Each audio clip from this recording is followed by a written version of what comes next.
अस्सलाम वालेकुम dear student. तो आज जो है हमारे पास लेक्चर नंबर 21 है और इसमें जो है हम एक्सरसाइज 1.6 करवाएंगे। और इसी में जो है हम जो इन्वर्स मेथड और क्रैमर रूल मेथड हमने पिछले पढ़ा हुआ था वो इसी में हम अप्लाई करेंगे। तो ये आप देख लो, ये हमारे पास दो लीनियर इक्वेशन है, ठीक है। तो इसको हमने कंबाइंड नाम दे दिया समल्टेनियस लीनियर इक्वेशन। तो हमें कहा है पहले क्वेश्चन में कि आप इसको इन्वर्स मेथड पे सॉल्व करवा लो। तो आप सबसे पहले इस तरह कर लो कि ये इक्वेशन अपने लिए एक एक बार लिख लो। आंसर आंसर मतलब जो सोल्यूशन आप लिखते हो, ठीक है। 2x + 3y = -1 और दूसरा हमारे पास है x - y = 2 हमारे पास। तो आप सबसे पहले क्या करोगे, first we write the given equation in matrix form. तो मैंने आपको पहले ही कहा था कि जो कोफिशिएंट होगा उसको अपनी जगह पे लिख लेंगे, पिछले लेक्चर में कहा था। जैसे कि 2 है, इधर 3 है, इधर 1 है, और इधर इस y के साथ 1 है लेकिन साथ माइनस के साथ। और उसके साथ जो है हमारे पास वेरिएबल है xy, और उसके साथ हमारे पास कांस्टेंट है -1 2। तो ये हमारे पास ये रहा। अब इसको हम नाम देंगे a, इसको हम नाम देंगे x, और इसको हम नाम देंगे y, ठीक है ना। तो अब हम इसी को मतलब इन्वर्स मेथड है ना, तो इन्वर्स मेथड में आपको मैंने कहा था कि ये हमारे पास इस तरह होते ax = b, ठीक है। तो जब हम इस a को इस तरफ ले आएंगे तो हमारे पास ये इस तरह बन जाएगा a इनवर्स इंटू बी। तो इस मेथड से जो हमारे पास सोल्यूशन हम निकालते हैं, मतलब एक्स वाई का वैल्यू हम निकालते हैं, तो इसी ही को हम कहते हैं इन्वर्स मेथड। लेकिन अब यहाँ पर देख, यहाँ पर बी हमारे पास ये है, लेकिन यहाँ पर हमारे पास ये ए इन्वर्स नहीं है। तो हमें क्या करना होगा, हमें ए इन्वर्स फाइंड करना होगा। और ए इन्वर्स के फाइंड करने का मैंने आपको ऑलरेडी तरीका बताया हुआ है कि अगर फॉर एग्जांपल ए इन्वर्स आ जाए तो इसको किस तरह, इसका एडजॉइंट ऑफ ए हम लेंगे डिवाइडेड बाय डिटर्मिनेंट ऑफ ए। इसको मैंने इक्वेशन स्टार नाम दे दिया। लेकिन मैंने आपको ये भी कहा था कि जो डिटर्मिनेंट में टर्म होगा उसको, मतलब डिनोमिनेटर में जो टर्म होगा उसको हम पहले फाइंड करेंगे। यहाँ पर डिटर्मिनेंट है ना, तो ए का जो डिटर्मिनेंट है इसको हम पहले फाइंड करेंगे। तो ए मैट्रिक्स हमारे पास ये है या नहीं है, 2 1 और 3 -1। तो अगर हम इसको लिख ले, ये 2 1s are 2 -2, और इधर से हमारे पास -3। तो ए का डिटर्मिनेंट हमारे पास क्या रहा, -5। तो मतलब जो है हम कहेंगे ए इज नॉन सिंगुलर। तो मतलब ए इनवर्स इसका एग्जिस्ट कर रहा है। अगर हमारे पास इस तरह से कि ए डिटर्मिनेंट 0 आ जाए ना, तो आप फिर इस क्वेश्चन को इधर ही छोड़ लोगे। इधर तक जो है हमारे पास क्वेश्चन कंप्लीट हो जाएगा, ठीक है ना। क्यों, ए डिटर्मिनेंट जो है वो जीरो आ गया है। जब ए डिटर्मिनेंट हमारे पास जीरो आ गया है ना, तो मतलब उसका ए इन्वर्स एग्जिस्ट नहीं करता। तो इसका सोल्यूशन जो है वो हमारे पास इधर तक ही रह जाएगा, आप उसको जोड़ लोगे। लेकिन यहाँ पर चूंकि -5 आया हुआ है, ए जो है वो नॉन सिंगुलर है, तो मतलब ए इन्वर्स इसका एग्जिस्ट कर रहा है, मतलब इसका सोल्यूशन एग्जिस्ट कर रहा है, ठीक है। तो अब हम क्या करेंगे, नाउ एडजॉइंट ऑफ ए ले लेंगे, एडजॉइंट ऑफ ए। तो उसका क्या तरीका है, मतलब ये मैट्रिक्स है ना, तो इन दोनों की जगह हम चेंज कर लेंगे -1 2, और इन दोनों की साइन हम चेंज कर लेंगे -1, और इधर हमारे पास 3 हमारे पास आ जाएगा। तो ये इसका एडजॉइंट आ गया। तो मतलब ए इनवर्स क्या आएगा, ए इनवर्स मतलब adjoint of A, adjoint of A क्या है, -5 -1 और इधर 3 और इधर 2, और डिवाइडेड बाय डिटर्मिनेंट क्या है हमारे पास -5। तो ये इसका ए इनवर्स रहा, ठीक है। तो ए इनवर्स भी हमारे पास आ गया और बी भी हमारे पास आ गया, ठीक है।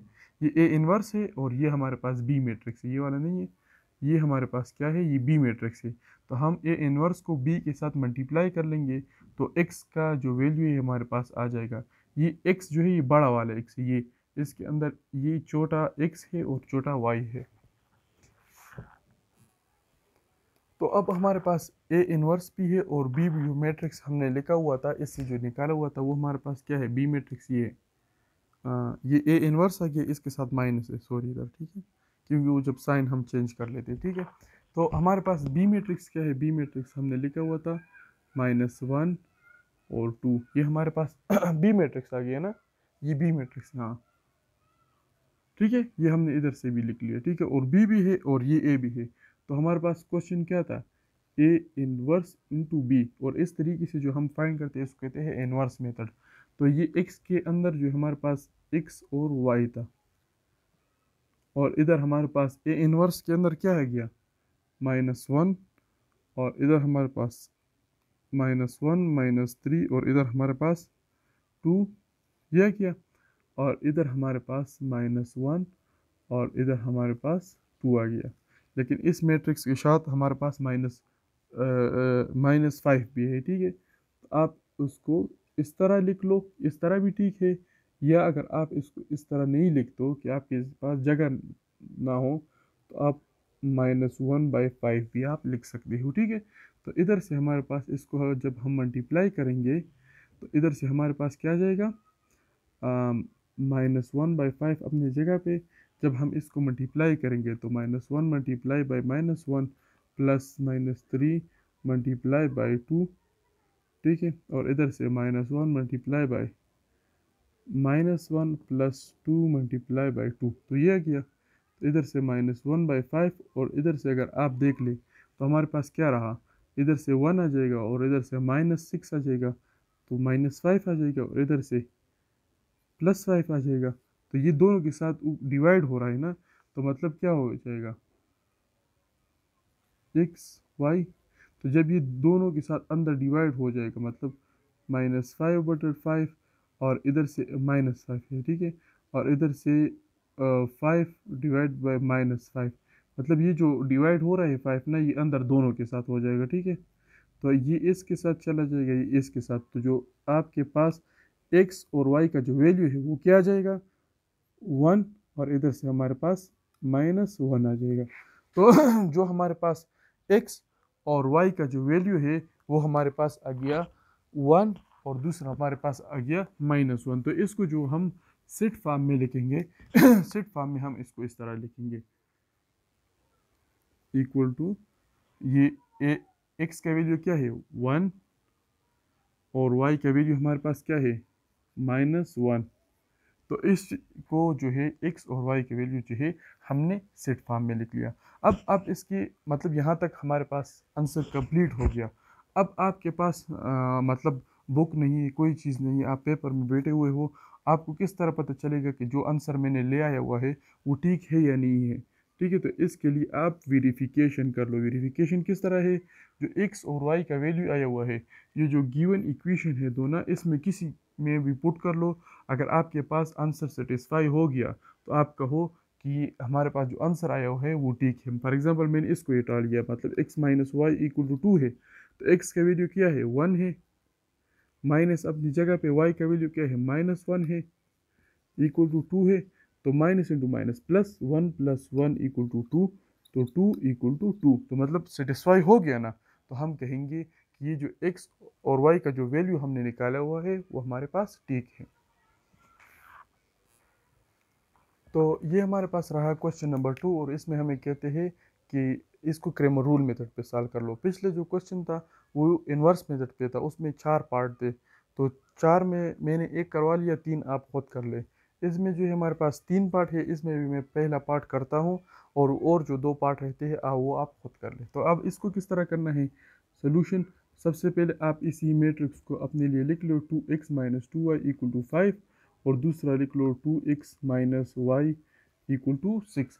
तो हम लिखेंगे first we write given equation in matrix form. तो कोफिशिएंट को अलग लिखो, 1 माइनस 2, 2 माइनस 1, ठीक है। जो वेरिएबल होते एक्स वाई उसको अपनी जगह पे लिख लो, और जो कांस्टेंट है 5 6 उसको अपनी जगह पे लिख लो। इसको हम नाम दे देंगे ए, ये आ गया x, और ये हमारे पास आ गया b, ठीक है। तो अब हमारे पास क्या करना है कि हमें with the help of Cramer rule find करना है। तो क्रैमर रूल के लिए मैंने आपको बताया हुआ था कि एक्स का वैल्यू हम किस तरह फाइंड करेंगे, ए एक्स का determinant divided by A determinant, और वाई को हम किस तरह फाइंड करेंगे, ए वाई का determinant divided by A determinant. तो ए तो हमारे पास इधर है, ए एक्स नहीं है और ए वाई नहीं है, तो उसको फाइंड करने के मैंने क्या तरीके बताया हुआ था कि वो दो मैट्रिक्स हमें पहले बनाएंगे ना। तो ए एक्स किस तरह हमारे पास आएगा, ए एक्स हमारे पास इस तरह आएगा कि इसको, मतलब ए एक्स इस तरह आएगा कि ये वाला जो कांस्टेंट है इसको पहले कॉलम के साथ चेंज करेंगे, तो क्या आ जाएगा 5 6, और दूसरा जो है -2 और -1 अपनी जगह पे। अब जब हम ए वाई किस तरह फाइंड करेंगे, ए वाई हम फाइंड करेंगे तो इसमें जो हमारे पास जो कांस्टेंट है उसको ए वाई वाई बाद में आते हैं ना एक से, तो उसको बाद वाले कॉलम के साथ चेंज करेंगे। तो इधर से आ जाएगा 1 2, और इधर से हमारे पास आ जाएगा 5 6, ठीक है ना।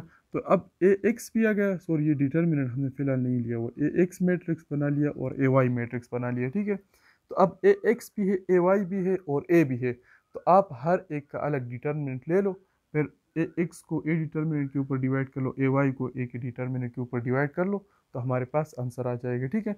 तो दोनों मेथड हमें सीखना है। तो अब जब हम कहेंगे नाउ ए डिटर्मिनेंट, तो ए डिटर्मिनेंट हम किस तरह लेंगे, ए मैट्रिक्स को लिख लेंगे 1 2 -2, और इधर से हमारे पास -1। तो ए डिटर्मिनेंट हमारे पास इसको इसके साथ मल्टीप्लाई करेंगे तो 1 मल्टीप्लाई बाय -1 -2 मल्टीप्लाई बाय -2, तो इधर से ए डिटर्मिनेंट हमारे पास आ जाएगा -1, और इधर से +4, तो इधर से हमारे पास 3 आ जाएगा। तो ए डिटर्मिनेंट हमारे पास क्या आ गया, ए डिटर्मिनेंट हमारे पास आ गया 3। तो अब जो है ए एक्स डिटर्मिनेंट और ए वाई डिटर्मिनेंट हम फाइंड करेंगे। तो अब जो है हम ए एक्स डिटर्मिनेंट लेंगे, तो ए एक्स ये आ गया, तो इसका डिटर्मिनेंट लेंगे 5 6 -2 और -1। तो इसका अगर हम वैसे कर ले तो -5 आ जाएगा, और दरमियान में माइनस, और इधर से -12 आ जाएगा, तो क्या आ जाएगा -5 + 12 विच इज़ इक्वल टू +7।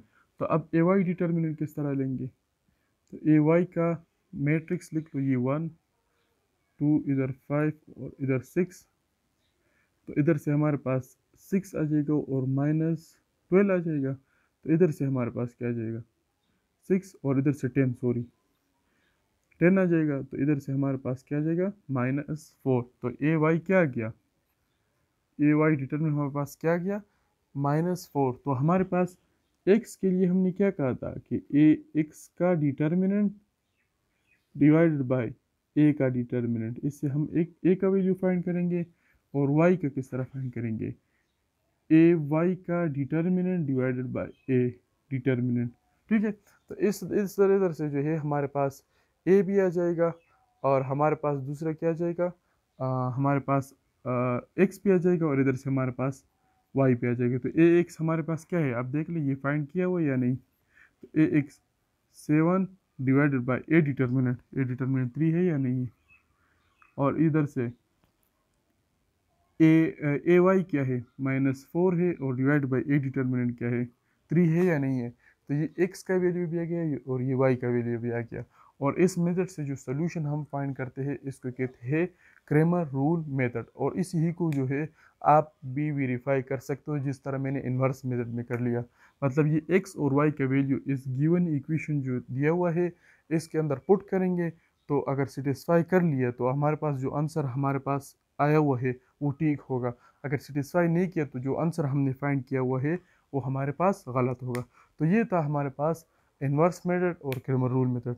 तो आज के लिए इस लेक्चर के लिए इतना ही काफ़ी है।